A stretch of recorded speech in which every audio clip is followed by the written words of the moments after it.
There's something special about nostalgia.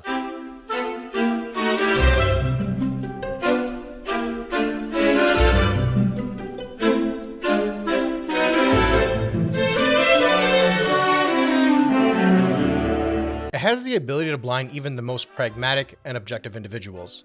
It resides deep in all of our judgments and causes us to argue for hours about why our memories are better than yours. Nostalgia bias was definitely not a concept created because of gaming, but I have to imagine it prevails in gaming more than most other mediums. Or maybe that's just my arbitrary experience. Now granted, I feel like everywhere I turn, nostalgia bias exists. It always seems like no matter who I speak to, the movies of yesterday were always better than today's movies. The music of yesterday is always better than today's music. Heck, even in the corporate world, employees just aren't what they used to be. It's such a bizarre thought because those same individuals arguing these points had the generations prior to them making the very same claims. Actually, now that I'm slowly creeping up in age and I'm on the other side of it, I've noticed younger demographics already arguing as to why their current age, the one they're realistically developing their future nostalgia biases for, is miles better than whatever I had experienced as a child. I don't know what it is about humans that makes them obsess over their own experiences being the best. Almost as if they need some form of self-validation that they lived in a unique timeline that nobody else has experienced. It's strange. I have to imagine we notice it significantly more today than days past since so many people have platforms to share their thoughts and opinions, and that likely leads to more conversations between people a decade or more apart in age. I wonder if without internet, we would just accept that anyone older than us might be right and did indeed have way more fun than we did. I'm not sure, but I gotta imagine being able to have all of your thoughts, beliefs, likes and dislikes validated by a wide range of people all over the world definitely skews our opinions and develops confidence in our thoughts. Actually, I don't need to imagine it. I already see it everywhere I turn. I want you to think about the first video game you absolutely loved. Not necessarily the first one you played, but the one that you have the fondest memories of as a child that you can't quite imagine replicating that type of experience. That experience is unique to you. I mean, heck, I have fond experiences and nostalgia for straight up terrible games just because of the time of my life that I played them. I have nostalgia for changes in console generations. 2020 wasn't even that long ago, and I think back to the consoles releasing during COVID and the chip shortages and the scalpers and how for a brief moment in time we all had to stop and huddle very close to our loved ones. But we persevered and we moved on. I remember being on forums and camping out when the Wii launched and what it was like to see it in person for the first time. The cultural phenomena of Wii Sports was unlike anything I had ever experienced, and I'm not sure if I'll ever experience that again. Basically, what I'm trying to get at is that I don't think nostalgia is only about the game. It's about the experience. And some experiences are more unique than others. There's a whole generation, or heck, maybe 2 or 3 generations of Fortnite and Minecraft enjoyers that will be singing about how it took over the industry for longer than anyone could imagine. But there's also a subset of kids that will argue about the specific indie game they played and how it made them fall in love with a specific genre. The point is that some of these moments stand out more than others. I don't think I really need to highlight that Mario 64 is such a nostalgia-heavy game. I'm not going to make a light bulb go off and suddenly have you nod along and discover something you already didn't know. But I will argue that Mario 64 is unique in that regard for a variety of reasons. Many of which are pretty clear-cut, and likely have already been vocalized, but I still think it's worth going through. Primarily because A, Mario 64 is basically my favorite game of all time and I've put off discussing it long enough. And B, Mario 64 is one of the most famous games ever, so naturally, even though we've all seen hundreds of videos on the subject, we'll watch 100 more. And C, well, because this is the first part of my December Mario 64 review series. Yeah, I said series. I can't really just do one video on Mario 64. I'd ramble on for 3.5 hours and leave out some critical points about the game. Or rather, critical points to me. Anyway, I imagine this will go on for most of the month, although I still don't have a set number of days yet, so just be sure to check back here every day or two and turn on notifications if you're keen on following along. In case it wasn't clear, today's video will primarily be tackling the discourse around the title. When the game released, I was young. Like, we're talking first grade. I had grown up primarily with an SNES. I didn't know what Super Mario World was because for me, it was just called Mario. Every day I'd be excited to play Mario. So imagine my surprise when I was with the family walking around Toys R Us and we passed by an old Philips Magnavox TV with some older kid standing in front of it playing what I now know is called Whomp's Fortress. I remember seeing the way the coins floated atop the water, the way the water reacted as Mario ran through it. It was like a fever dream. I hadn't seen anything in 3D before. I didn't even know what a Nintendo 64 was, nor did I know that we were about to buy it. It came with a controller with 3 prongs. I remember thinking that was the coolest thing in the world. Like, obviously it had 3 prongs. It was next gen. Duh. Messing around with the joystick, I didn't know the difference between digital and analog controls, but I knew that the harder I pressed the joystick, the faster Mario ran. And likewise, when I pressed it lightly, I could even make him walk. I remember dying of laughter with my brothers and sisters when we saw Mario crawl like a baby, and being amazed at the fact that he could talk while he was dreaming. I mean, goodness, I don't know why I'm even jumping so far ahead. I remember the hours we spent just on the title screen, messing around with his floating head with all of its intricate details and varying points that you can grab onto, seeing who could make the funniest face and just having a laugh about it. These are all my genuine memories of the game. The things I still remember so fondly as if it was a point in time that I could touch with my bare hands. But I think something special and unique about this experience is that it's not just my own.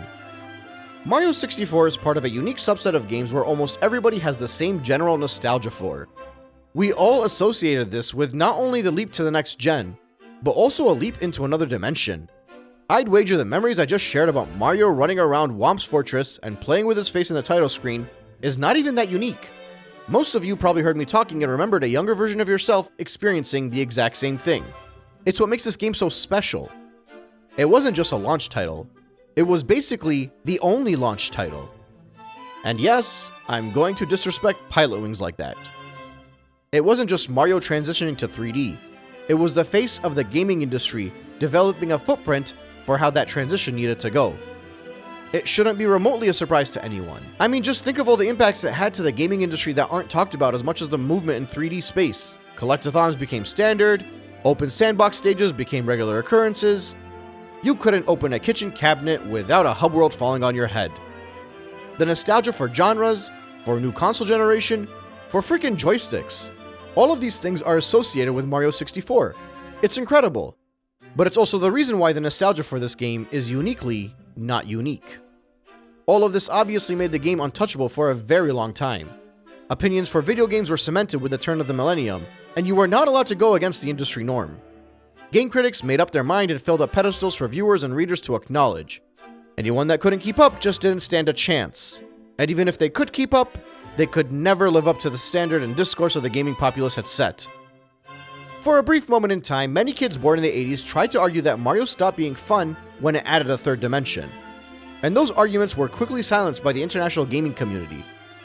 Think of something like Mario Sunshine, which has gone through the nostalgia cycle like twice over already. You couldn't say it was better than Mario 64. People would call you crazy. They'd tell you about how everything in that game has the same theme, which made it boring. They'd pinpoint specific shines and act like it was harder than all 120 stars in 64 put together. They'd explain that it would have been better if Mario didn't have FLUDD, and they'd really only be saying that because when they were younger, he didn't. Mario Sunshine defenders couldn't overcome the criticisms because not only did the GameCube not sell as well as the Nintendo 64, but Mario Sunshine, partially because it didn't have the benefit of being a launch title for a Nintendo console that was coming off a generation where it was still leading the industry, barely sold half of the numbers of Mario 64. By the time Sunshine came out, many Nintendo fanboys had already moved on to Sony. They didn't need to play Sunshine to prove that 64 was better, because if Sunshine was good enough, they'd have already played it.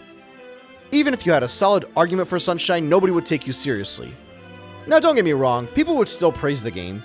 This was a Mario 3D platformer after all, even if there were haters all around.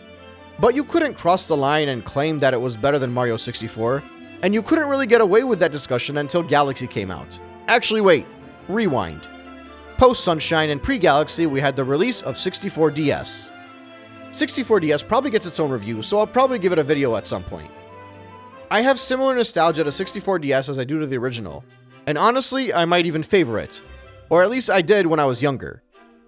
I got both games when they launched, and I 100%ed both games multiple times throughout the years. I'm not going to disregard the lack of a joystick. I think that's a genuine criticism and something that legitimately holds people back from saying it's a better game. But what I will say is in my circles, those tween-age kids that were grabbing 64DS either to experience it for the first time or to play the handheld version of their favorite game like I was, all unanimously thought it was a better game at the time. More stars, more characters, multiplayer, minigames and whatnot. The game got a ton of praise when it released because it was basically able to replicate that whole wow factor that 64 did. Only this time, it was on a small handheld device that also had touchscreen. Revolutionary. But I think at some point there was a wave of people getting older that really started to vocalize that the DS version was better, and it triggered a major reaction from many key figures in the industry. Again, due to the dawn of the internet and the cemented opinions of those that grew up at the perfect age, you couldn't claim that the game you grew up with was better than the one they grew up with, even if it was the same game. The conversation started with criticizing the controls, but then it ended with the mindless arguments like, "Oh, how can this be a Mario game if you don't even start off controlling Mario?" Honestly, this is why I felt so bad for Sonic while I was going through that retrospective series, because these were the kind of mundane arguments that were the loudest during the Dark Ages. At least in Mario's case, Nintendo took better care of him, so even if the criticisms were stupid, the games were still not only fun, but were almost flawless. My point is that even when 64DS released, it couldn't shake the nostalgic cornerstone view that OG 64 was the gold standard and aged perfectly, and nothing could ever top it. The first instance where I think it became acceptable to say a game was almost as good as Mario 64 was with the Wii era. Now obviously, the Galaxy games were also groundbreaking for their own reasons. You'd shake a controller and Mario would spin. You could do a long jump and hover all around a planetoid's gravity. Like, they were genuinely amazing games, and I don't mean to take that away from them. But I do wonder if the only reason people could argue against Mario 64 during that time was because of how far along forums and social networks would grow from that point on. Mind you, I still don't think they were able to shift the narrative. For a long time, you still at best could just say it was as good as 64, but for the time, that was still progress. The grip was only going to last so long anyway. By the turn of the decade and the start of the 2010s, there were enough people with a voice that could tell you, no actually, the game I played as a kid and the game I'm playing now are both better than what you played as a kid. And they'd get so much validation and backing while making those statements that you might not even get a chance to argue otherwise. This was around the time when Ocarina of Time dared to start receiving criticisms, and some would even claim that Twilight Princess was better. The time when someone might say something crazy like, Donkey Kong Country 2 is not the greatest ever 2D platformer, and they might have an hour-long review as to why not. You thought nothing could ever top Halo 2 as a shooter? You thought FIFA 1998 was the last good one? You thought nothing would ever be as amazing as Smash Bros. Melee? No matter how many people agree with your opinion, by nature of life itself, there are more people that disagree. In fact, they go even harder now. Not only is their game better, but your game is bad. And you should feel bad for thinking otherwise. At least, that's what it feels like when I hear modern day critiques go hard on the classics. But honestly, those that shoved the classics down everyone's throat for so long probably had it coming. There's something special about where we as a gaming industry currently sit, however. We live in an age of targeted algorithms. While that may be terrible for a plethora of societal reasons that I won't get into since that's not even remotely what I'm trying to discuss today, there is a benefit here in that if there are 1,000 people that disagree with you, the internet will place the content of 100 that agree with you right on your homepage. And again, there is a ton of societal damage due to this. But if you're a Mario 64 fan and you're sick of all the criticism the game has released throughout the years, or you're sick of the people that grew up with the game and loved it talking about how revisiting it is a chore and it's not as good as they remember, and you just want to hear someone talk about how good the game is with no asterisks, no objectivity, no attempt at appealing to the modern gamer, well, I guess the algorithm did its job since you're listening to this right now. Anyway, there are thousands of videos on this game spread across hundreds of topics. Whether it's the control, speedrunning, modding, hidden secrets, or the Mandela effects. Despite the fact that this game has gotten significantly more hate in the past decade than it did in the 2 decades prior to it, it also got a whole ton of love as well. Again, the nostalgia for this game is almost as unique as the legacy itself. It's one of the few games that live outside of the nostalgia cycle. In most games, when the gaming community hits a certain age and decides the game is old and outdated, or when they decide a bad game is now suddenly meant to be loved, that becomes a firm opinion online. But Mario 64 is special. It will be defended, and it will be loved by just as many people that try to argue that it's old and outdated.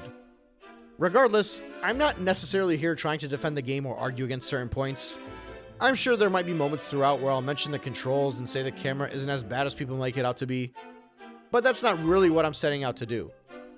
This is a passion project for me. I've been saving Mario 64 for the right time, ever since I started my YouTube channel. Heck, I'm not even sure if this is the right time, but at least I get to talk about this game, so I know I'll be in my own happy little nostalgia-filled bubble. I'm going to enjoy making this retrospective in a very different way than I enjoy making all of my previous videos. There will probably be a smile on my face all throughout, and I might actually find myself watching this video over again after I upload it, which I rarely do. This is like a memoir of a staple experience of my life and the nostalgia created through every aspect of the game. And like I said, the nostalgic experiences for Mario 64 are uniquely not unique.